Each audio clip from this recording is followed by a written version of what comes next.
buenos días, hermanos de Capilla Fidelidad. Mi nombre es Alan Legarda y el día de hoy vamos a revisar el capítulo 2 de Números. En este capítulo vamos a estar viendo un poco de logística y orden de parte de Dios para con su pueblo, recordando lo importante que es eso para Él. Dios es un Dios de orden. Pero como siempre, oremos. Señor Padre Celestial, gracias por este día, Señor, por una nueva oportunidad, por tu palabra, por un estudio más que esperemos que seas tú hablando en nuestros corazones, Señor. Te ruego que no lo tomemos como algo más, sino de verdad podamos ahondar en lo que tienes hoy para nosotros. En tu nombre, Jesús. Amén. Para recordar un poco, acabamos el libro de Levítico, libro que tenía leyes para todo tipo de situaciones, para todo caso, desde el comienzo hasta el final. Ahora estamos en el libro de Números, que se llama así por la cantidad de numeración, censos y registros que hay en él. Ya vimos de hecho el primero de ellos, que era un censo general, en el capítulo 1. Pero ahora vamos a seguir con esa misma temática, en lo mismo, pero esta vez va a ir más enfocado a la distribución del pueblo, que va a ser por campamentos. Así que no solo es un censo, sino también una organización. Vamos a ver cómo se dividen y cuántos son esos grupos, que son los puntos claves en este capítulo. También algo que es importante decir es que el capítulo 2, quizás como el anterior y como otro par, pueden ser un poco difíciles de llevar. A primera vista puede parecer un texto muy técnico o incluso algo repetitivo, ¿no? La tribu de Judá tenía tantos hombres y estaban aquí, la tribu tenía tantos, y puede resultarnos repetitivo, pero a medida que lo vamos a ir estudiando, vamos a ver que podemos encontrar verdades respecto al carácter de Dios en todo esto que vamos a leer. Así que sí, en estos capítulos puede ser así, pero vamos a ver qué tiene Dios para nosotros en él. En este capítulo particularmente, después del versículo 3, solo vamos a leer esta cantidad que había en cada tribu y luego en cada campamento que estaba formado por cada 3 tribus y bueno, todo este tipo de detalles. Pero vamos a extraer primero varios puntos de los versículos 1 y 2. Para ello los leemos. Dice: Habló Jehová a Moisés y a Aarón diciendo: Los hijos de Israel acamparán cada uno junto a su bandera, bajo las enseñas de las casas de sus padres alrededor del tabernáculo. De reunión acamparán. Así que lo primero que es importante mencionar aquí es el cambio. Hasta ahora el pueblo era guiado por Dios, pero digamos que ellos iban como podían. Usualmente los representan como caminando en línea, todos caminando detrás de la columna de fuego o de nube. Y es que ellos solo salieron de ese éxodo masivo y desde entonces lo único que saben es andar, caminar, poco más. Así que ellos llevan más o menos un año, un poco más, en esta travesía desde que salen de Egipto. Pero las cosas deben de cambiar. Ellos van camino a la tierra prometida y ya están acercándose. Una tierra nueva y que vamos a ver y tal vez como sabemos iba a ser hostil para ellos. Iban a presentarse situaciones de ataques, lo que fuera, así que definitivamente no podían entrar en desorden, sin una instrucción más clara y más precisa de cómo era que tenían que marchar. Así es como llegamos a este capítulo, a esta temática, y ese es el por qué Dios les está diciendo esto. Dios necesita cambiar eso. Como decía, ese es el primer punto importante, el cambio. Nosotros, por nosotros mismos, en nuestra carne y en nuestra capacidad, no somos diferentes al pueblo de Israel en ese sentido. Solo sabemos andar, sin orden, sin nada más. Pero el momento en el que Dios nos da ese propósito, ese camino por el cual andar, ya no somos nosotros andando como bien nos parezca. Ahora es Él quien nos guía y nos dice cómo debemos de seguir por ese camino. Dios viene a cambiar. Dios quiere que dejen ellos de pensar como lo hacían antes, y asimismo con nosotros. Quiere que ya no pensemos ni andemos como lo hacíamos antes. Y es muy importante esto, hermanos, y claro que también es un ánimo para nuestras vidas. Dios viene a nosotros a hacer cambios, y eso significa que estamos haciendo algunas cosas mal, porque si todo estuviera bien, pues no habría necesidad de cambiar algo. Y Dios no es un Dios caprichoso. Él no cambia algo por puro capricho. Si lo hace es porque es necesario, porque hay algo que es malo o nocivo para nosotros. Así que el ánimo es: dejemos a Dios actuar.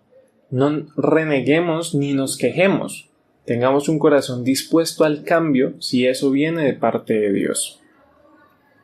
Ahora, si Dios hace un cambio, es porque Él quiere orden. Y ese es el segundo punto importante, el orden. Como decía al principio, y el estudio va enfocado a eso, Dios es un Dios de orden. La instrucción de Dios a los israelitas de acampar cada uno junto a su bandera, es como nos dice el versículo, cada uno junto a su bandera, no es accidental, no es un error tampoco. Dios quería dejar un diseño específico donde cada tribu tenía su lugar, cada cosa tiene su lugar. Esto ya de por sí era algo nuevo para ellos. Como les dije, ellos no tenían ese orden, solo andaban. Quizás ni siquiera iban juntos por tribu, simplemente se desplazaban por donde iban en el camino. Así que ya esta instrucción les instauraba un nuevo orden. Y eso nos recuerda que nuestro Dios es un Dios de orden, no de caos. Y para ello leemos el versículo de 1 Corintios 14:33. El pasaje que voy a leer lo escogí en la versión del lenguaje actual, me permito esto, porque me llama mucho la atención como lo dice. El versículo dice: porque a Dios no le gusta el desorden y el alboroto, sino la paz y el orden. Eso dice el versículo. En nuestras vidas también Dios quiere establecer un orden que refleje su carácter. Y esto, como lo muestra el pasaje, también va más allá. No habla solo del orden, sino también de la paz. Y es que el orden viene acompañado de esa tranquilidad y paz de Dios. En el contexto de este pasaje que acabamos de leer en Corintios, Pablo está hablando acerca de la iglesia, del uso de los dones y cómo todo eso está permitido siempre y cuando sea en orden, porque Dios quiere paz, no confusión. Pero eso mismo lo podemos extrapolar y lo podemos llevar a cada uno de los aspectos de nuestra vida. Dios está presente en todo en nuestra vida, así que es entendible que Dios ponga orden en todos los aspectos de nuestra vida, en cada área, nos parezca o no. Así es como funciona. Así que aquí también hay una aplicación y es: ¿hay áreas de nuestra vida donde necesitamos invitar a Dios a traer orden? Pensemos un poco en ello, pensando en cada aspecto de nuestra vida, porque la respuesta seguramente sí, pero la pregunta que sigue es: ¿a cuál? ¿En qué área lo necesito más? El siguiente punto que me parece importante que vamos a ver es que, al igual que para el pueblo, Dios tiene que ser el centro de nuestras vidas. El tabernáculo, que representaba la presencia de Dios, estaba en el centro del campamento. Eso es lo que nos dice el versículo. Dice: acamparán cada uno junto a su bandera bajo las enseñas de las casas de sus padres alrededor del tabernáculo de reunión. Así que lo que podemos ver es una forma simbólica o representativa donde Dios debía de ser el centro de la vida de Israel. Si leemos cómo Dios los quería organizar en el resto del capítulo, dice que eran 4 campamentos, uno en cada dirección. Había uno al norte, uno al sur, oriente y occidente, y en el centro de todos estaba el tabernáculo, la tienda que Dios mandó hacer. Así que siempre que se movían y siempre que acampaban, en el centro mismo lo que había era la presencia de Dios. Así que hoy, como creyentes, también estamos llamados a hacer de Jesús el centro de nuestra vida. Cuando Dios ocupa el primer lugar, todo lo demás encuentra su lugar correcto. Debemos de poner a Jesús en el primer lugar y el resto de cosas se han de acomodar en nuestra vida. Jesús es el verdadero centro de todo y, nuevamente, esto es un llamado. También debemos de dejarlo ser el centro de nuestra vida porque así es como debe ser, ese es el orden, es lo mejor que podemos hacer, es una decisión sabia y ya lo que Jesús va a hacer es darle orden a nuestra vida. Y lo último que vamos a ver está en el último versículo, el 34. Dice: e hicieron los hijos de Israel conforme a todas las cosas que Jehová mandó a Moisés. Así acamparon por sus banderas y así marcharon cada uno por sus familias según las casas de sus padres. Así que el último punto es la obediencia. El pueblo hizo todo lo que Dios le mandó y eso trae bendición. El capítulo acaba diciéndonos que los israelitas hicieron todo conforme a lo que Jehová mandó. Su obediencia permitió que Dios habitara en medio de ellos y que los guiara.